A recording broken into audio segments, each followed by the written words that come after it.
गावचा रहिवासी आहे.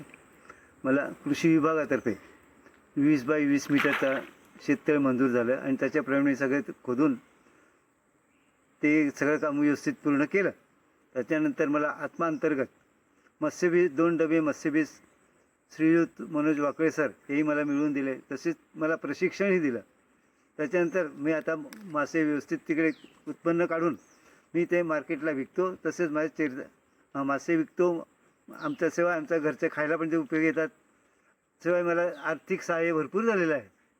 ह्याच्यात वार्षिक उत्पन्न माझं एवढं मस्त झालेलं आहे की मला आनंद वाटतो आहे आणि खुशी पण आहे की मी हे शेततळ व्यवस्थित आलं आणि मला घरची मच्छी मला खायला मिळते, ताजी मच्छी असं.